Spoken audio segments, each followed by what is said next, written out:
You are watching In Conversation This Week with Micheál O'Hurley.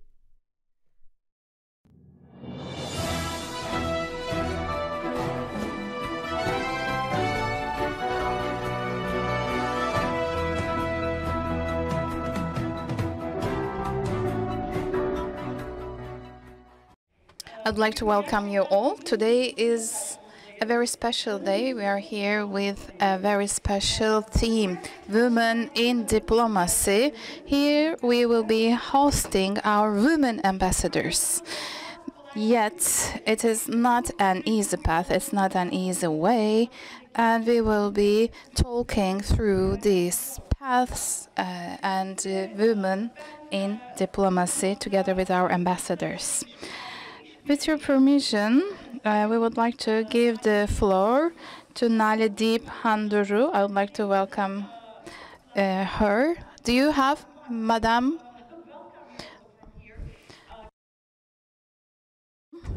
She is also attaching great importance to the women issues. She's also attaching great importance to peace talks.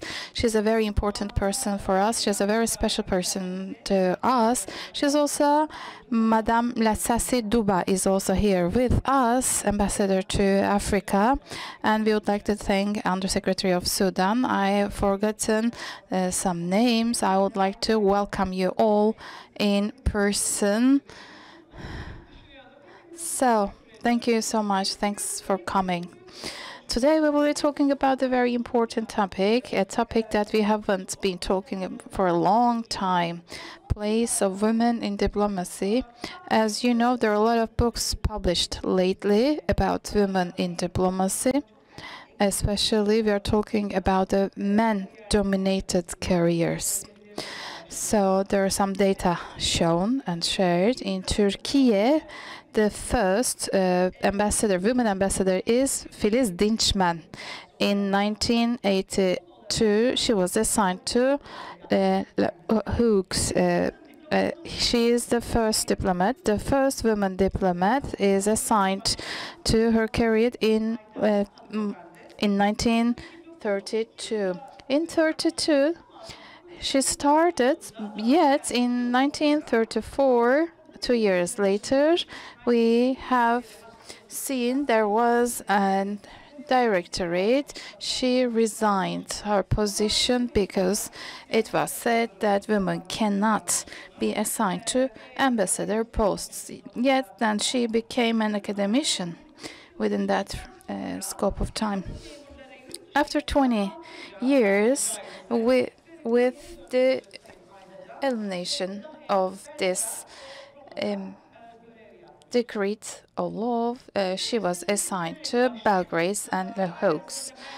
And in Ankara, we have 359 women, and we have 224 women diplomats in Ankara. In foreign countries, we have 215 women and 446 men.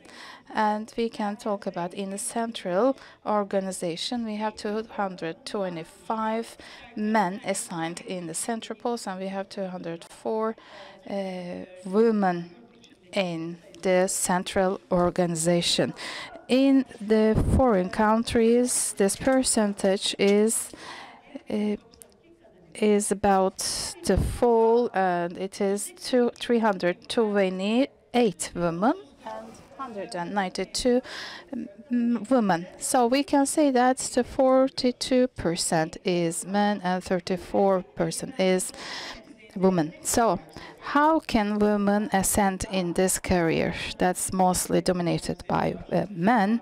Well, we can see that women can also become ambassadors. We will be talking about this glass ceiling. So how does this impact the glass ceiling? As you know, we are facing this glass ceiling. How can we break this glass ceiling, or is there another method to follow? We'll be delving deeper into these topics. Let me talk about the statistics. In 2020, we had 22 ambassadors, women ambassadors in 2012. And in 2015, we have 32, and the number has risen to 43, and in 2018 it was 51, and today we have 82 women ambassadors assigned. This is a great rise in the numbers.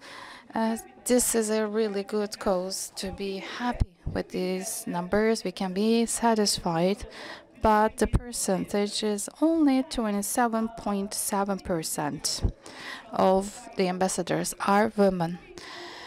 We're satisfied, yet we want it to be better. Equality of gender is important in terms of representation of women. As you know, United Nations 24 of June is declared a day of women in diplomacy, international diplomacy. It's a good development, it's a good advance for us, and I wish that it will be celebrated in all our missions abroad and in Turkey. Let me introduce you our ambassadors. We have Hayriye Kumaşçıoğlu. She was assigned in 1991. She is responsible for Central and Northern Europe. Bucharest, Hanover, Lefkoşa, Athens is one of the places that she was assigned to serve to. She was lately ambassador to Estonia. We have Nilvana Darama Yıldırım Geç, ambassador. She is the Director General for Multilateral Political Affairs of Foreign Affairs, Wellington, New Zealand. Kuwait Agate is one of the places that she has worked in the European Council and Vienna Office of the UN. International Atom Energy Office is one of the places, some of the places that she has worked. And lately, she was the ambassador to Nice. She was assigned to Directorate General. And last but not least, we have Elif Çumoğlu Ülgen that was assigned to the Foreign Affairs Ministry in 1995. She worked in Islamabad. She worked in a permanent representation of the UN and Southern Africa, and now she is the Director General for East and South Africa. They successfully represented our country all around the world. Our aim is to give a perspective to young people, tell them about what type of life is expecting them. We would like to listen to these points from the words of our ambassadors. Let me ask you, Hayriye Kumaşçıoğlu, why did you choose this career? I would like to welcome you all. Thank you so much for dedicating time for listening us. I am a graduate of Foreign Relations, Foreign Affairs of University of Ankara in 1998. It was a natural cause. It was a natural conclusion for us to choose a Minister of Foreign Affairs for us. If you are interested in other cultures, other countries, this was a natural choice for us. It was 32 years ago. I never regretted even once. I think it was the right choice for us. Well, that's it. Great. So let me address Ambassador Nilvana the same question. Well, thank you. It's a great pleasure for me joining with young people and those who are staying young. I hope and wish that you will become our colleagues. So this profession is an idealism profession. When I decided to become a diplomat, I was only studying in a primary school. I was interested in geography, history. I studied as Ambassador Hayriye, Foreign Affairs, Political Affairs, and after graduating, I was assigned to Minister of Foreign Affairs. So, those who would like to choose this profession, I would advise them to see that as an ideal. In order for them to adopt this ideal, maybe it will be beneficial for them to get to know the profession better. Well, we will be also listening the anecdotes of people, and the same question, I'm addressing the same question to Ambassador Elif. It's a coincidence. It's a coincidence that we are the alumni of the same school. This school holds a special place in the bureaucratic history of the Republic of Turkey. It was seen as the political affairs school of the Republic of Turkey. So now we can see that there are a lot of young, dynamic minds, people who are working in the ministry.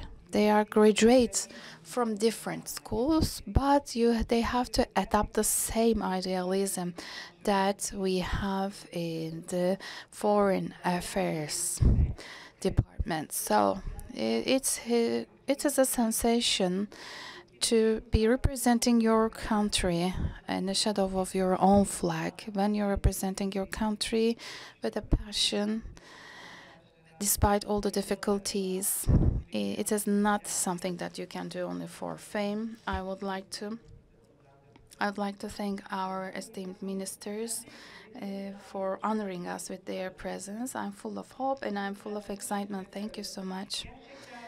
Indeed. Yeah, you have to be idealist to be working in this profession. It's nothing to be done for the fame and recognition, and you have to have a love of your country, love of patria. So I am an academician that's working on immigration politics, but I'm married to a diplomat. So it's been a long year since we decided. I didn't know what was expecting me, but I have seen in every condition we survived and thrived in every condition. Yet, without further ado, well, yes, we have been assigned to different places, different posts, different geographies, maybe geographies that are unknown to us. We learned about those countries after being assigned to those countries. And I know that Ambassador Elif, she loves South Africa. It holds a very special place in her heart. Africa, she talks about Africa. She also maybe makes us love Africa. What was the occasion? What was the environment in the countries that you've been to? Are there some special anecdotes? Are there some special interesting anecdotes that you would like to tell us? Maybe you can talk about the love, maybe that was a passion. Also, you face some difficulties. Well, I worked around Turkey. There were the countries where these files were also discussed in Bucharest after the period of time, the Ceausescu, and there was a time where the communism was left behind. It was a very interesting point. Also, ambassadorship is a post that every diplomat has to experience. 3 million of Turkish citizens live in Germany. It was a very difficult position because you are directly dealing with people rather than the foreign affairs. You are there to defend the rights of our citizens. You are there to serve to our citizens, and you're there to facilitate their integration. And you were also dealing with PKK terrorism. It wasn't really as tough. It was just starting. Terrorism was one of the important topics for us. You were in Hamburg. Germany, for a Turkish diplomat, is one of the countries that you have to experience as a Turkish diplomat.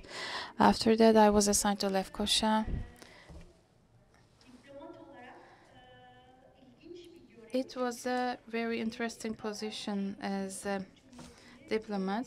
Northern Cyprus, Northern Turkish Republic of Cyprus was not recognized by any country apart from Turkey. You're working for Turkey and you're working for Northern Republic of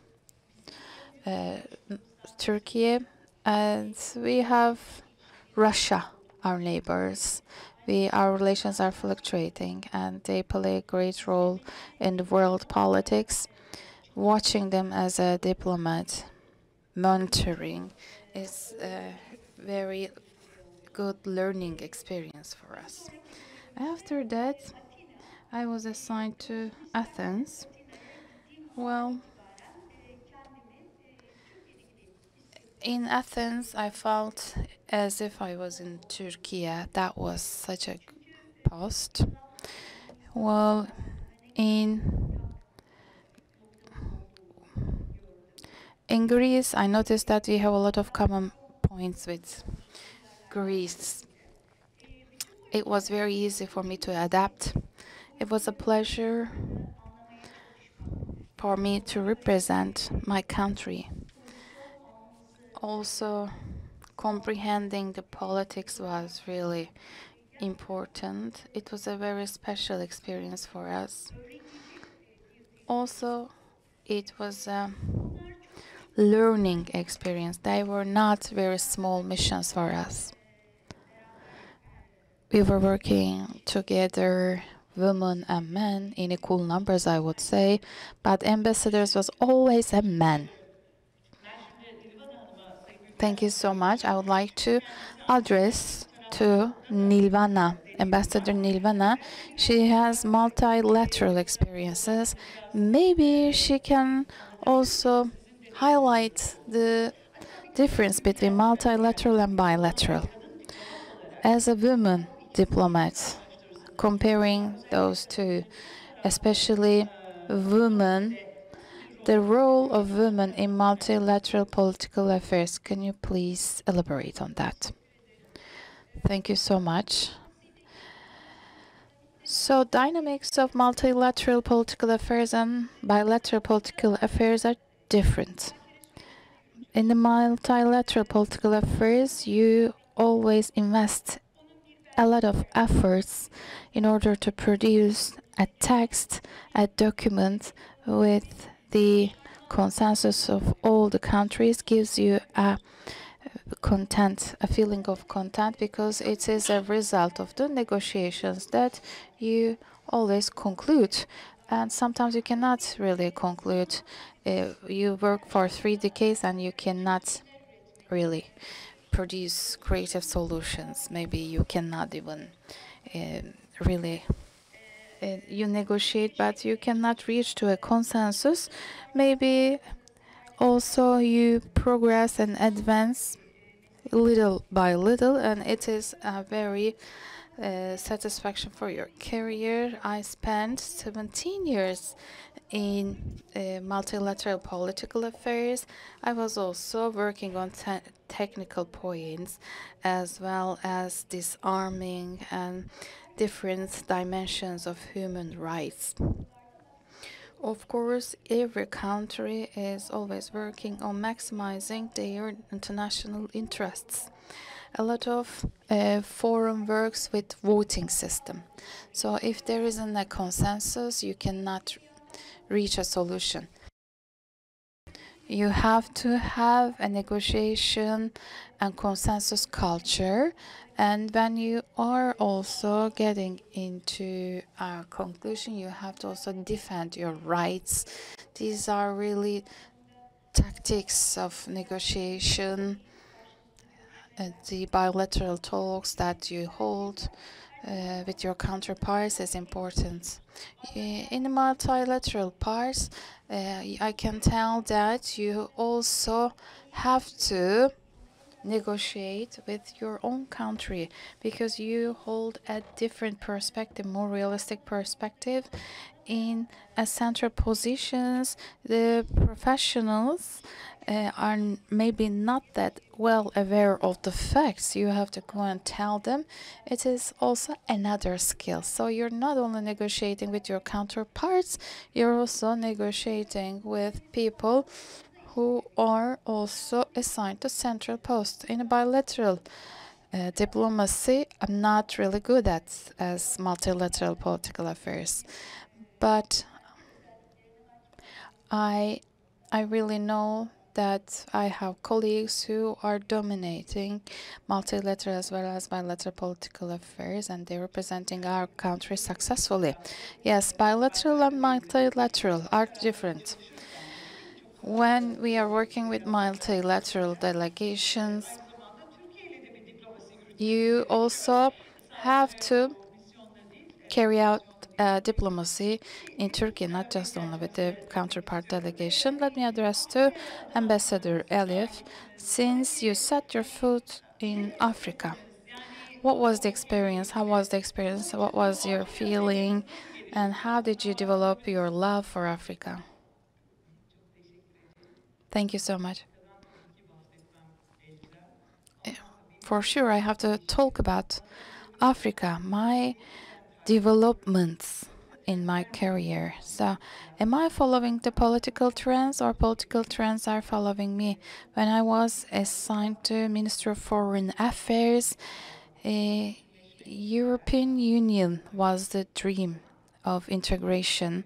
We were also negotiating about the customs office integration, and I was thinking we continue this in European Union integration and customs office integration, and we will be done with living in welfare and peaceful future. But I was assigned to Pakistan. So, well, the ministry is sending us to assigning us to different posts but we are looking to Turkey from different parts. From Pakistan, I was looking to Turkey, and I saw a magnificent country. Sometimes we were criticized by the European countries, but those topics were really point of celebration in other parts of the world. So that made me adopt a more just, equal perspective to my country. And lately, the ultimate 7 or 8 years, I recognized my country from different parts in Africa. In the last decade, Turkey became an actor, not just in the own continent, without prejudice. Of course, it is really difficult for me to speak to Southern African representatives. I am the 7th or 6th ambassador that's assigned to South Africa, but I was really lucky thanks to African politics of Turkey. The ambassador before me, he was accredited to 12 countries. I was only accredited to 2 countries, Lesotho and Eswatini Kingdom. That was an opportunity for me to get to know Africa and work, and also getting to know the countries that I was accredited to. At the same period, with the support of the Southern Africa countries and with the movement at the partnership of our country with Africa. I was really very satisfied to learn a lot of things. I always share with my colleagues and my friends. Since we reside in the Northern Hemisphere, we are integrated to the systems of the Northern Hemisphere. We always take a look at the South here, and we always see the bottom of the continent. Yet it was the beginning of the continent. I saw that it was the beginning of the continent. They're not saying themselves, so you can say that it starts. For us, it always started with Egypt. No, with the partnership of Turkey politics with Africa, we have a greater understanding of this great continent from south to north, east to west. We learned from their perspective, we learned from their understanding. With the advancement politics of Turkey, we benefited well enough. We were deprived of this in the beginning of our years of our Republic of Turkey, but now we're learning a lot. When I talk with counterparts, I see that I am more African than them. In the ministry, in the last 2 decades, we have seen a structure in the ministry has developed a lot in the last 2 decades. It is a passion. Africa is a passion. Africa is a love. I see a lot of colleagues in this whole, and it is a really good area for women ambassadors. So it was a movement that we dedicated ourselves when we resist more than our male colleagues. We are resisting more, we are elevating more. In that point, we have seen 44 ambassadorships and consulates. So we have 16 ambassadors in Africa. In the ministry, we have 2 director general, both women. So I see there are a lot of women colleagues in the ambassadors. Maybe you will be asking this question, but I was really impressed by the African women. So I always believed in the strength of Turkish women, yet when I saw African women, I believe that we are more resilient. We are always speaking our minds without any hesitation and without any doubt. In Turkey, we don't have a quota system. I don't personally believe in a quota system. Even if we have a quota system, women comes to that position when they want to come to that position. Turkey diplomacy in academy, in medical world, it is going through a woman leadership. I believe that Turkish policy will be also given back to grassroots movements of women. I hope we will be learning a lot. In each country we learn a lot. We also get a perspective on Turkey from that country. We also learn about native population of that country. We learn more about the education systems of that country. That's a very special opportunity and privilege, I believe. So maybe Ambassador Hayriye, let me address you. Women, what can women bring on diplomacy more than men, other than the skills that men can bring? Are there any advantages for women in diplomacy? To be honest,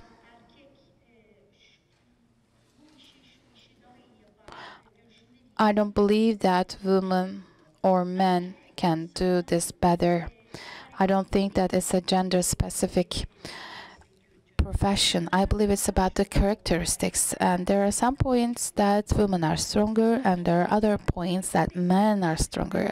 Yet as a result, our profession is only can be carried out if you are skilled enough, and if you are well equipped, you can do this profession successfully.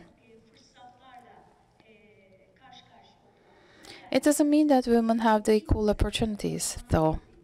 When we first started in the ministry, maybe we were luckier. Maybe we were a luckier generation. For example, in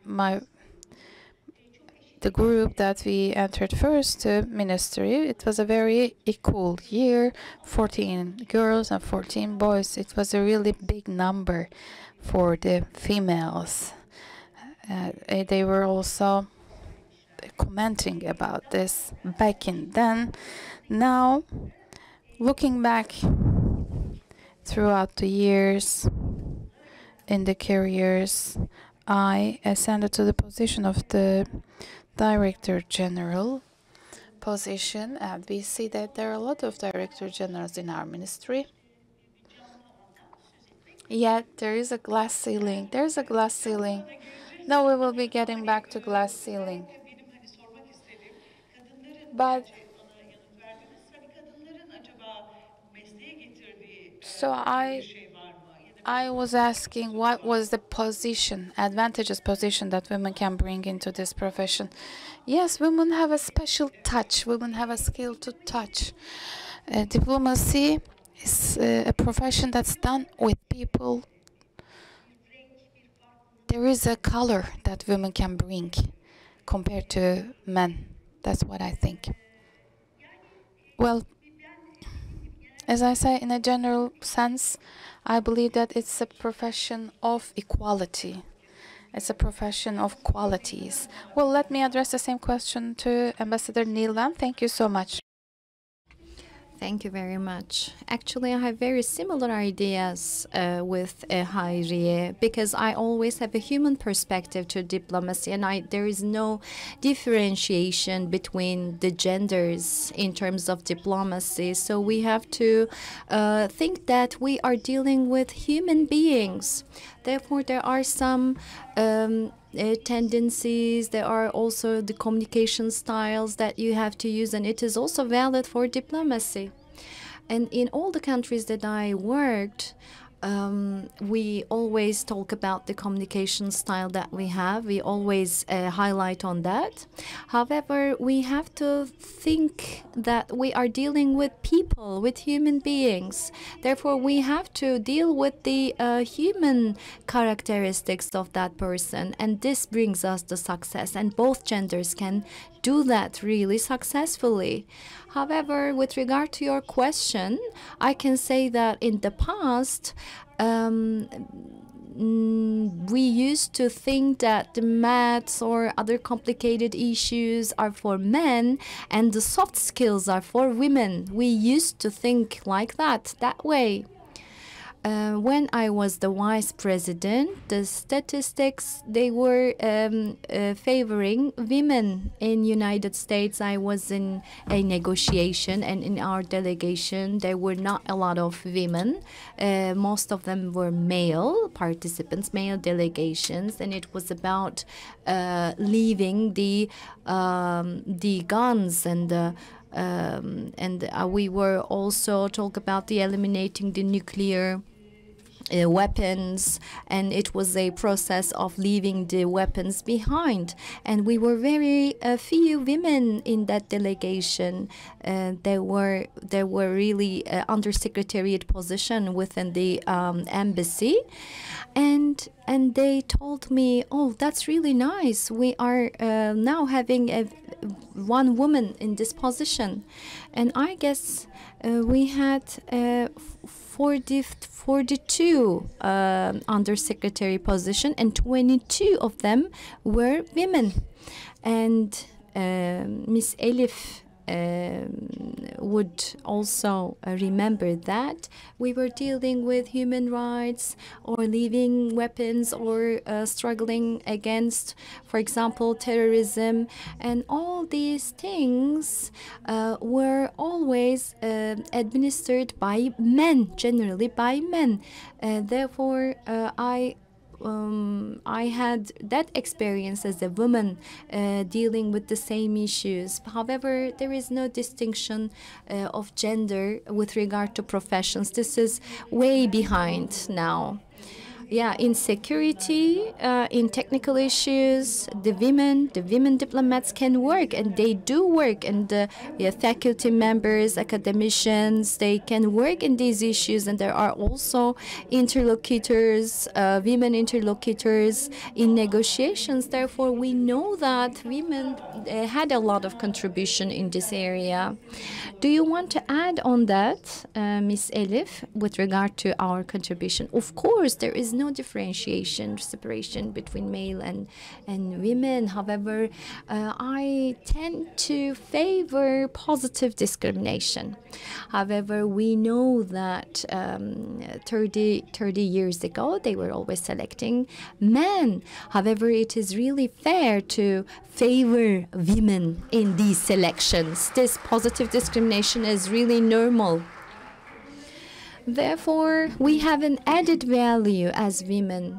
Therefore, there are changing situations in the world, and we know that, we have these sad-looking men in suits, in black suits. When I was in Dubai as an ambassador, I was the only woman, and in Dubai we know that it is a really modern Arabic place, but they did not let me to VIP places because they were asking for my husband to come first. So therefore we need to crack all these prejudices. When you go to a place, if you have a very colorful cloth, if you have a smiling face as a woman, and they say that sometimes it is out of the context, but this is really nice actually, because we are getting rid of these prejudices and these trends in United Nations,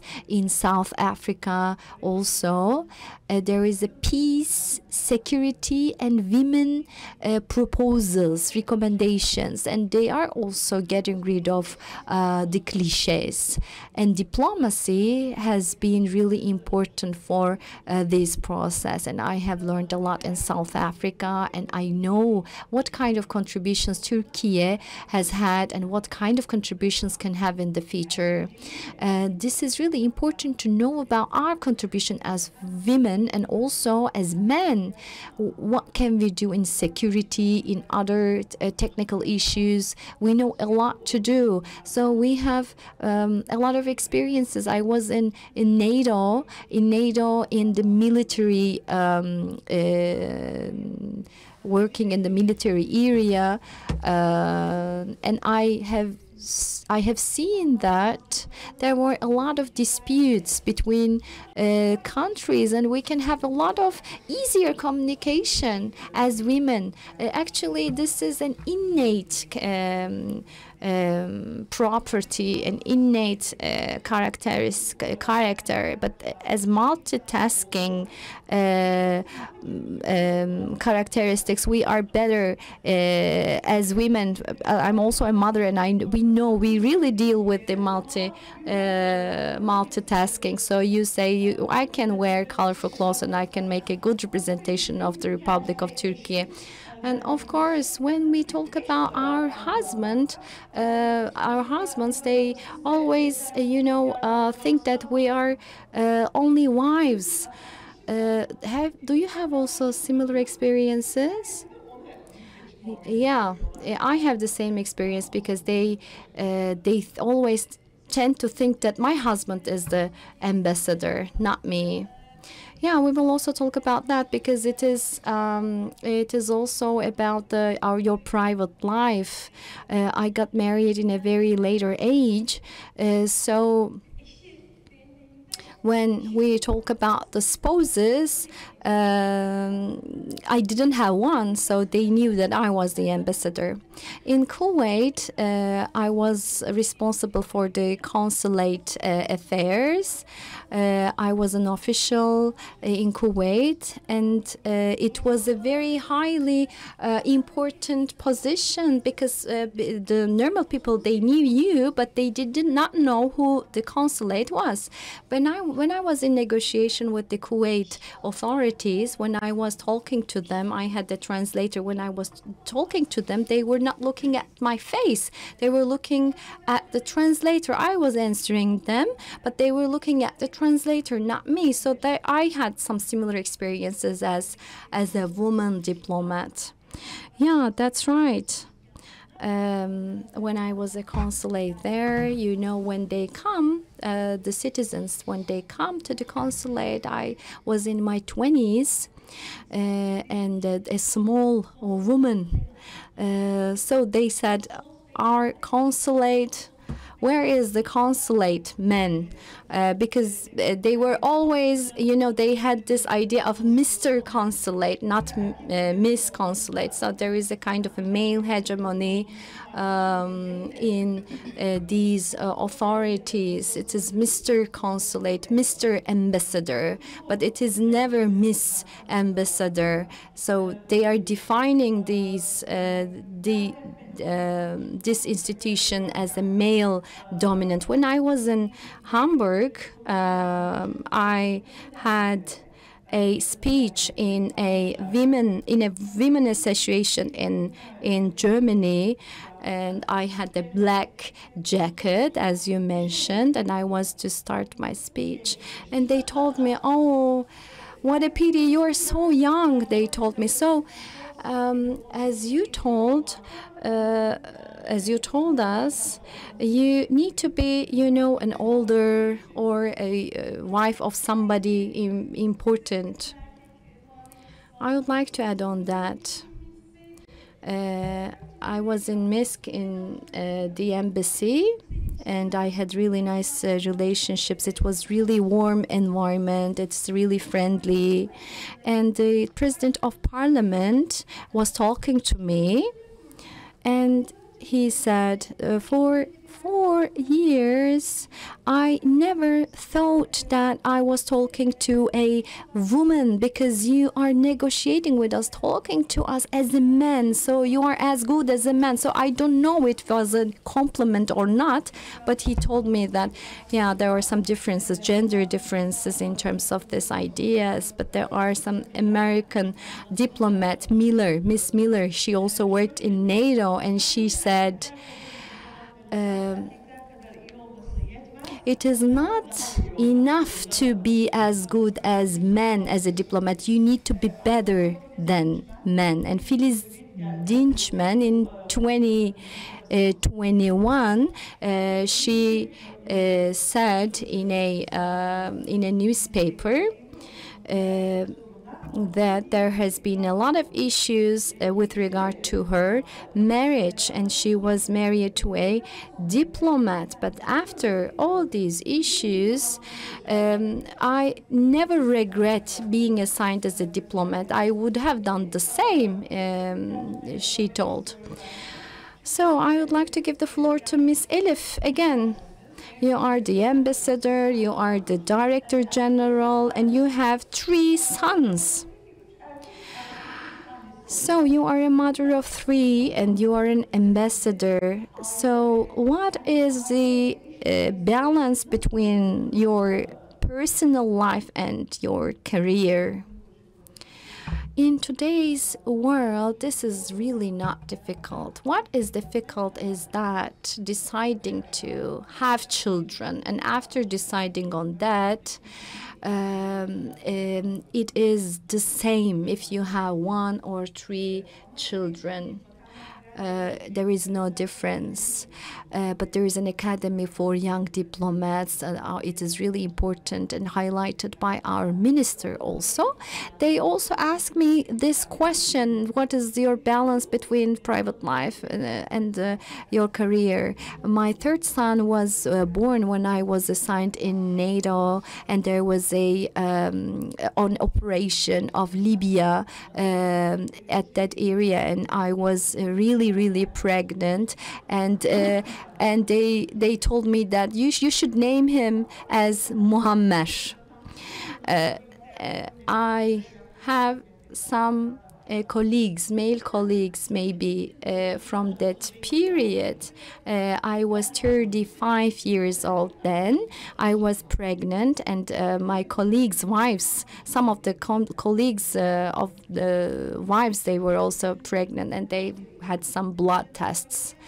And you have to take some leave. If you have to go to the hospital, you have to go to the committee. They record all your speech when you are doing that justification of your leave. So each time I had to take a leave, there were a lot of paperwork.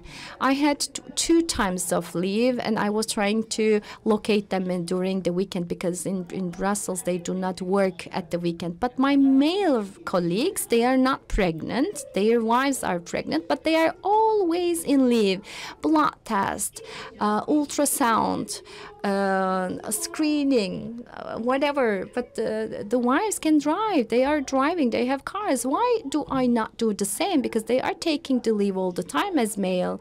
So if I take leave as 3 times, our ambassador might also our ambassador might give more leaves to maybe my male friends.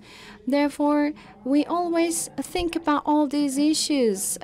Some issues that are not really problematic to men can be really problematic for women. Now I am the decision maker. Now I am the president. Therefore, I know that there are a lot of tasks about pregnancy, so I'm trying to be really understanding towards all these people. So we should accept all these parts as equal parts. We have to interiorize all these things, because we should have some special.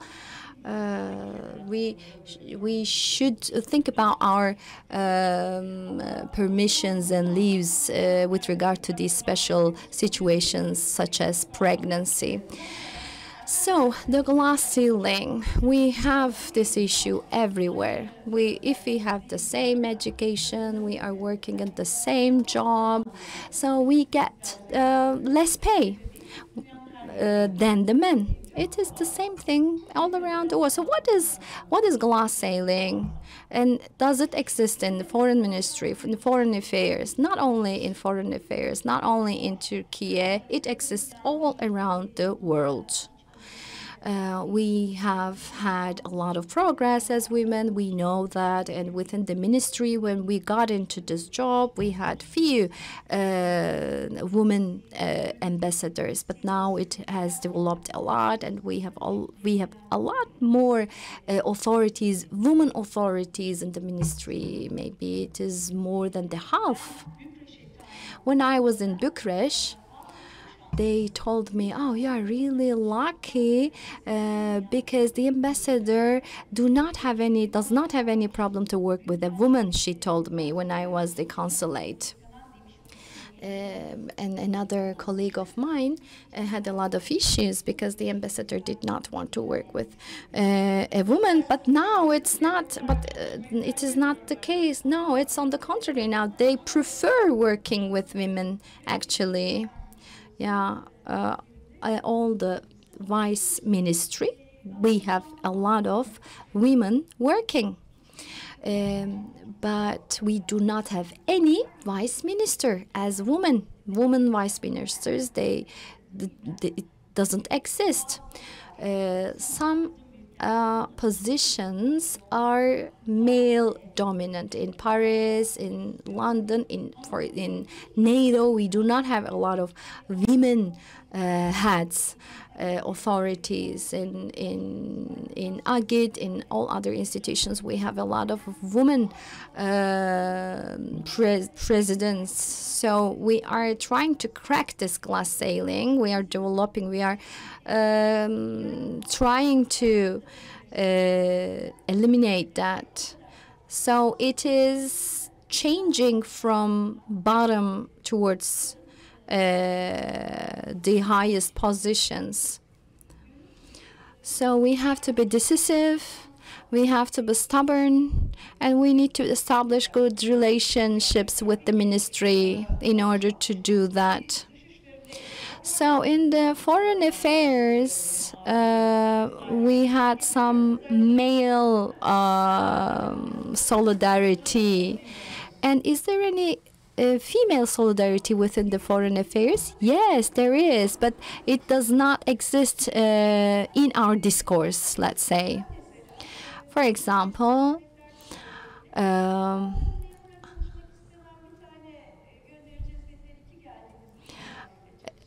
I worked with a colleague who did not want to work with women, or on the contrary, there are some male authorities who prefer to work with the women. We are a female dominant place. We have a really nice team, mostly women. We have really good relationship. In other places, the male authorities, they work better between men. They prefer working among men. So it is really difficult to generalize. It depends on the situation. Would you like to add on that? Yeah, I agree on this. When I was in the Foreign Affairs, in the Ministry of Foreign Affairs, I have not witnessed any discrimination, but I have heard a lot of cases, and it was really disappointing for me from a woman perspective. Sometimes there are some unnecessary compliments that I get. Just because you are a woman diplomat, you should not get a compliment. Before, in the older times, there were not a lot of women diplomats, so they were thinking about our pregnancy, our leaves, our working style. And now, when I get female and male authorities, and I say to my male colleagues, I will keep my eye on you. Not on the female part, on the male part. Yeah, this is the equitative treatment, let's say. Maybe we can give some recommendations to the youth. There might be some people. How many youngs would like to get this job, would like to work as diplomats? Could you raise your hands? So what are your recommendations to these young people?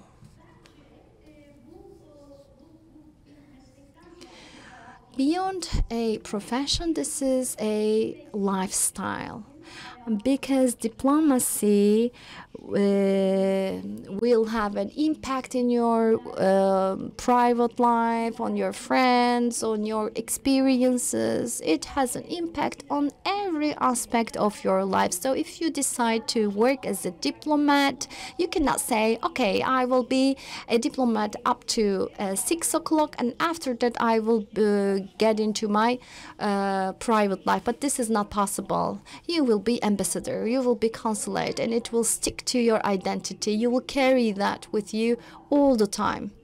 And therefore, it is really exciting for many people. This is really exciting, yes. And you have to be curious to learn.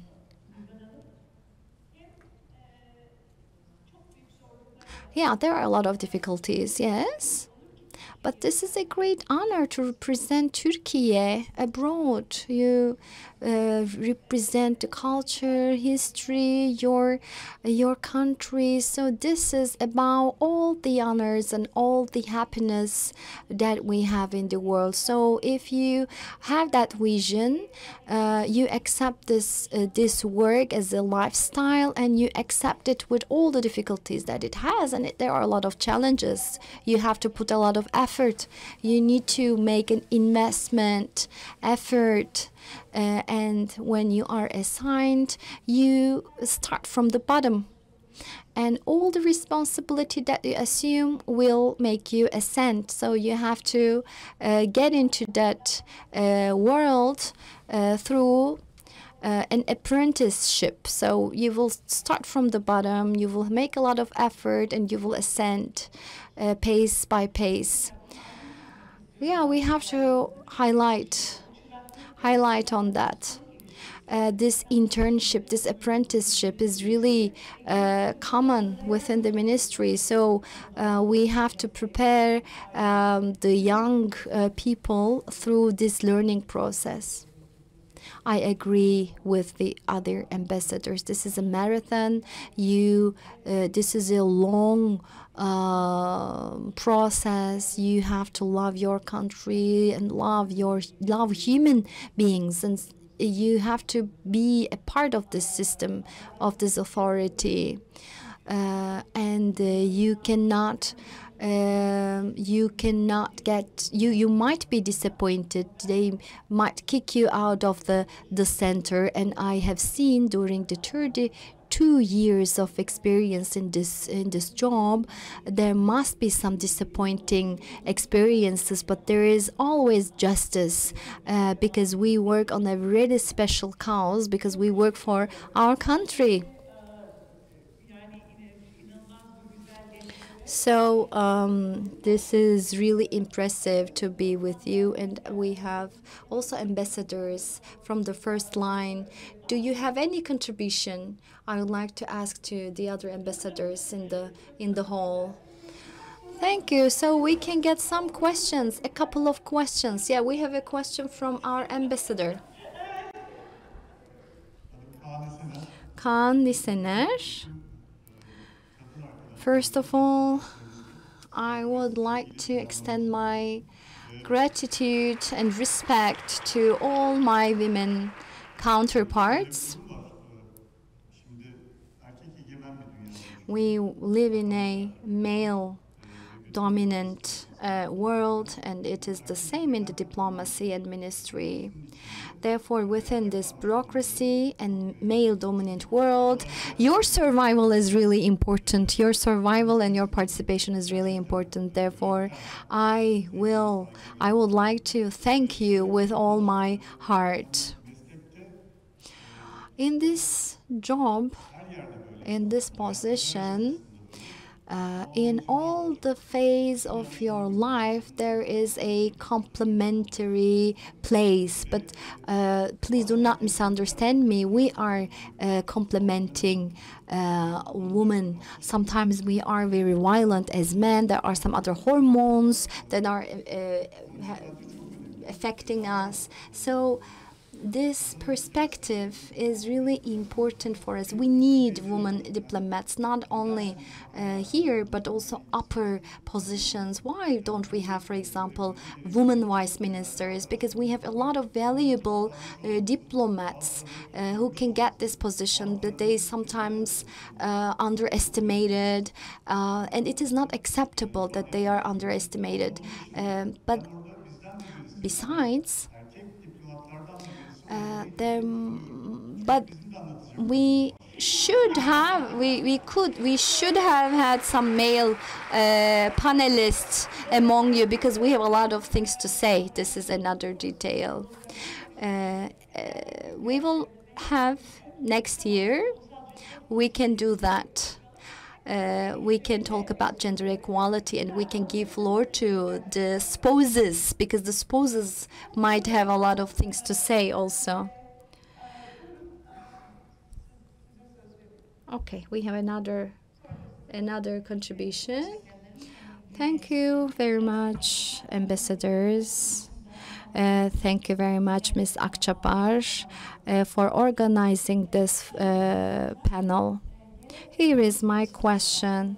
As an ambassador woman, you have represented our country in many different places. It has a lot of difficulties, that's for sure. And as Ambassador Elif mentioned, have during very stressful periods, beyond that professionalism, what are the motivations for you? What are the motivations from where you get that motivation? And beyond the love for your country, what are the motivations do you have? Your love for your profession, the professionalism, of course, because we talk about the stress. We face stress every time, everywhere. We have to deal with that. This is a process, and within our career, we always lived with stress. And as Elif mentioned, each day is a different day. We have to turn the page, and we have to continue. There are always disappointments, errors. Always there are. However, you have to keep going. And in your career, in order to proceed, you have to have this resilience. Yeah. Professional love is really important. This is not a very easy task. I could not do that. I love my job, but your job is difficult, more difficult than mine, I guess, because you have to travel a lot. After 4 years, you go to another place, you stay in Türkiye, and you get into an integration process in everywhere you go. You have to learn the language, and you come back to Turkey, and we know what is going on in Turkey and all the places that you are working. Actually, even if you are abroad, we work in a Turkish territory. However, if you do not love this job, you cannot do it. This is my experience, and also the experience of my husband. You cannot do this job if you do not love your job. Solidarity is really important. Cooperation is really important. You have to have a lot of people that you have to cooperate with. For example, with your family. During the pandemic, I was in Africa, and it was really far away from Turkey, and I was really worried for my own family and also for the Turkish citizens living in Africa.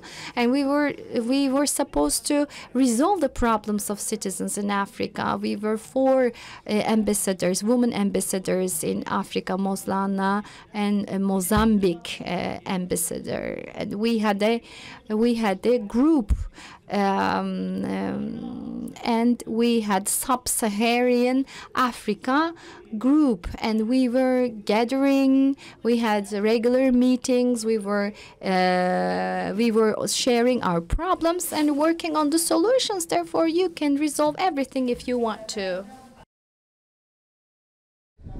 I'd like to give to Madame Letsasa Duba, por favor.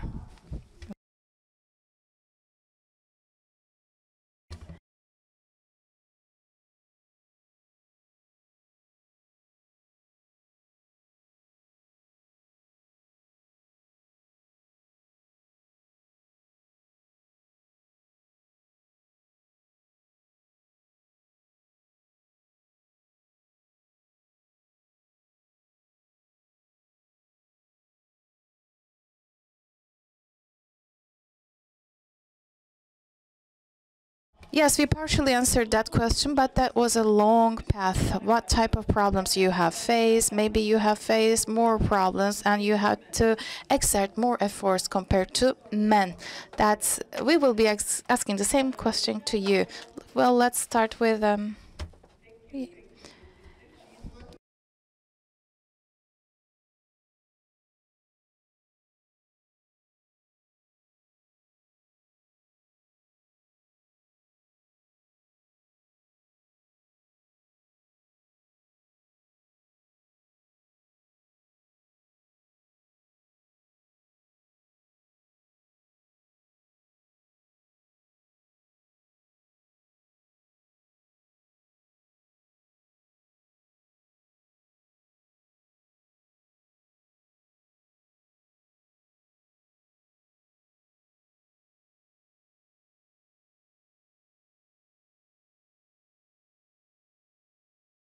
Yes, young people. Young people, well, we would like to take your questions.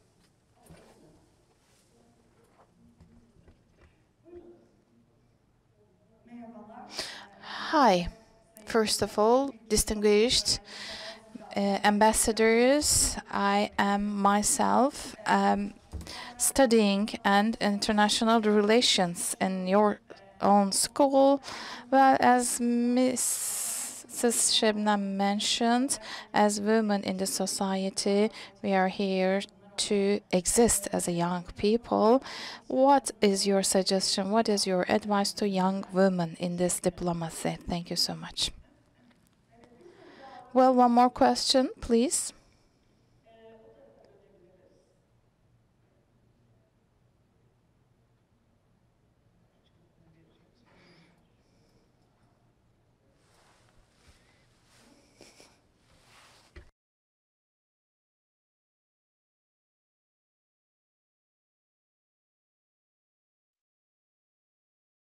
I would also like to thank you. I study international relations in the University of Marmara. With the idealism, I hope to get the privilege to serve in the positions that you're serving. My question is about the title of this panel, Women in Diplomacy. In the preparation period, we were discussing that with our ambassador Gonca. Women in Diplomacy is also, we always like a woman. They put woman in the title. For a young student, like me, it is also raising awareness. Yes, we are raising awareness, but from a different perspective, it's just a profession. Women and men do the same position. It is a positive discrimination. I believe that there shouldn't be a positive discrimination when we are putting these titles. Maybe we also listened about the equality. You talked and you highlighted equality, gender equality. What should we pay attention to from that perspective? What's your take on this issue?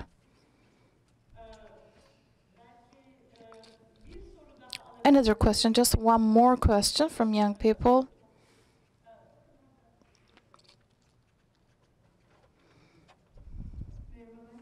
Hi. That's one of the most delightful panels that I have been joining to. I have a very personal question.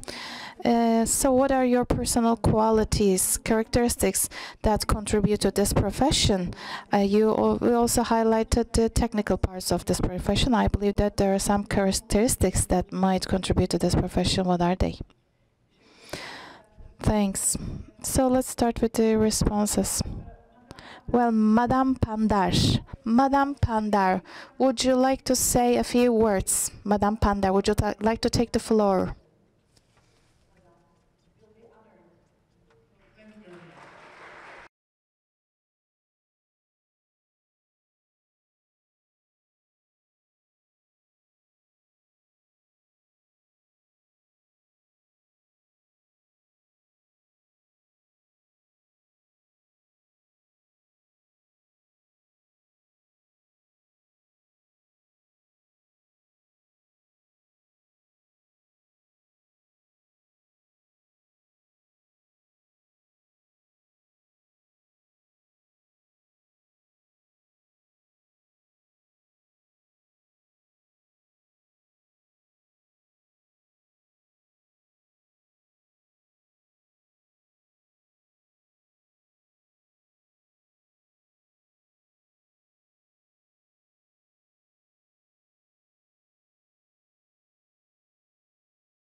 Thank you so much for your contribution.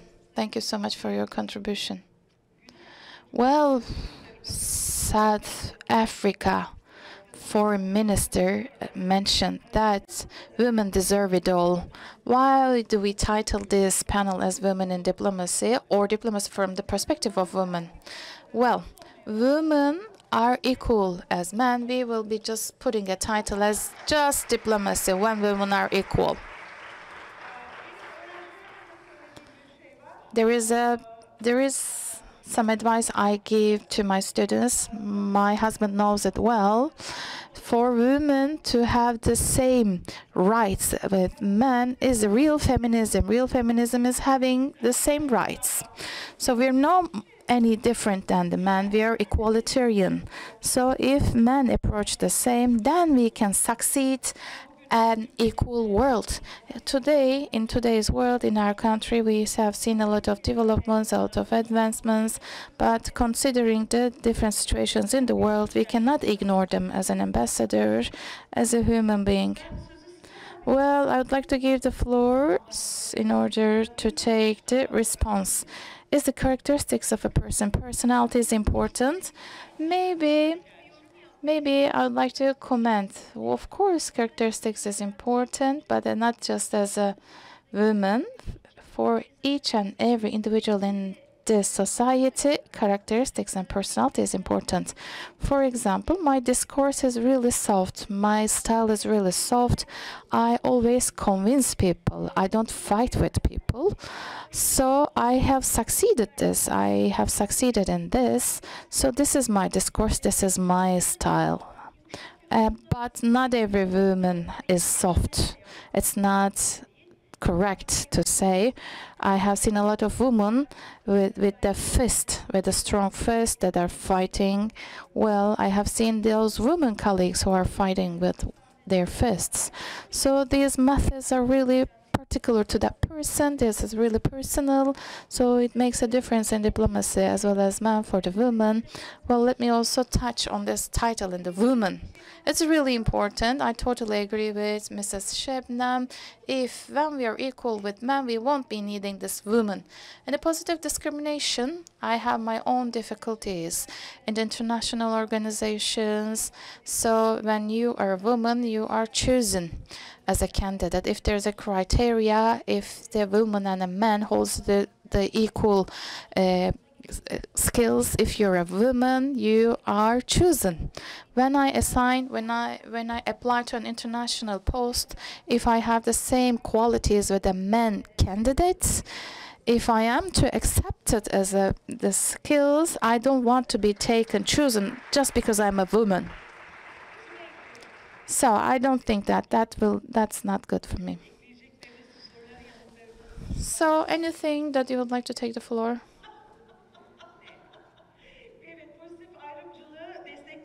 We support positive discrimination. We support positive discrimination until women occupy the equal positions. Positive discrimination is good for us, serves us well. Well, we will be needing positive discrimination for a long time. It is, apart from the necessities being a woman and a man, it's not the case for a lot of professions, but we see that there's a negative discrimination towards women. In order to eliminate that, we will be needing positive discrimination. For how long? For how long? For a long time, in general, in the world. Well, if a woman and a man has the same qualities, if a man is chosen just because he's a man, we need a system that eliminates this injustice. That's what we need.